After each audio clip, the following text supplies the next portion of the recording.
Hello, എല്ലാവർക്കും സുഖമാണോ? എന്തൊക്കെ വിശേഷങ്ങളൊക്കെ? ടുഡേ സ്പെഷ്യൽ ചക്ക വറുക്കാണ്. ചക്ക വറുത്തുകൊണ്ടിരിക്കുന്നു. ഇത് ചക്ക വറുത്ത് വെച്ചിട്ടുണ്ട്. ഇത് ചക്ക വറുത്തിട്ടുള്ളതാണ്. ഇത് വറുക്കാൻ പോകുന്നു. ഇത് ചക്ക നന്നാക്കി വെച്ചിട്ടുള്ളതാണ് വറുക്കാൻ. ചക്ക വറുത്താണ്. എല്ലാവരും വീട്ടിൽ ട്രൈ ചെയ്യുക.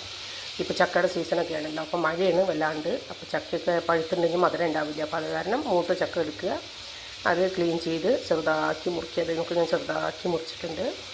അതിൻ്റെ ശേഷം നല്ല എണ്ണ ചൂടാകുമ്പോൾ എണ്ണയിലിടുക. എണ്ണയിലിട്ടതിന് ശേഷം കണ്ടില്ലേ, മഞ്ഞൾപ്പൊടി ഉപ്പും കൂടി ഒരു പാത്രത്തിലിട്ട് വയ്ക്കുക. അത് കുറച്ച് തെളിക്കുക. ഇത്രയേ ഉള്ളൂ. ചക്ക വറുത്ത് വളരെ ടേസ്റ്റാണ്. എല്ലാവരും വീട്ടിൽ ട്രൈ ചെയ്ത് നോക്കുക. ഓക്കെ. ചക്ക വറുത്തതിനൊക്കെ 1000 രൂപ വരെ കിലോന് വില ഉണ്ട്. നല്ല ചക്ക വറുത്ത്, നല്ല വെളിച്ചെണ്ണയിൽ ചക്ക വറുത്തതിനൊക്കെ നാട്ടിലൊക്കെ 1000 രൂപ വില ഉണ്ട്. അപ്പോൾ ഇത് നമ്മൾ വീട്ടിലുണ്ടാക്കി കഴിക്കാൻ ചക്ക വറുത്തതിനൊക്കെ ഭയങ്കര വിലയാണ്. 1000 രൂപ വില ഉണ്ടായിരുന്നു. ഈ ചക്ക വറുത്ത് മേടിക്കുകയാണെങ്കിൽ 800, 900, 1000, 3 തരം വില ഉണ്ട്. വെളിച്ചെണ്ണയിൽ വറുത്തതിന് 1000 രൂപയ്ക്കിലും, വെളിച്ചെണ്ണയ്ക്ക് തന്നെ 450 രൂപ വിലയാണ്. അപ്പോൾ നമ്മുടെ വീട്ടിൽ 100 രൂപയ്ക്ക് ഒരു അര കിലോ വെളിച്ചെണ്ണ 200 രൂപയ്ക്ക് മേടിച്ച് കഴിഞ്ഞാൽ ഒരു ചക്ക വീട്ടിലുണ്ടെങ്കിൽ വറുത്ത് കഴിഞ്ഞ് ചക്ക വറുത്തായി. ഇങ്ങനെ കടയിൽ പോയി മേടിച്ച് കഴിക്കേണ്ട ആവശ്യമില്ലല്ലോ. എല്ലാവർക്കും വീട്ടിലേ ചെയ്ത് കഴിക്കാവുന്നതുള്ളൂ.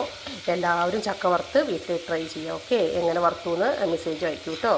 ഇല്ല, മെസ്സേജ് കണ്ടിട്ടുണ്ടെങ്കിൽ കയ്യിനല്ല വല്ല കുഴപ്പമുണ്ടെന്ന് അറിയില്ല. തിരിച്ചാരും മറുപടി അയക്കാറില്ല.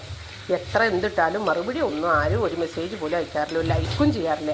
കയ്യിനെന്തെങ്കിലും കുഴപ്പമുണ്ടോ ആർക്കെങ്കിലും? Okay, by.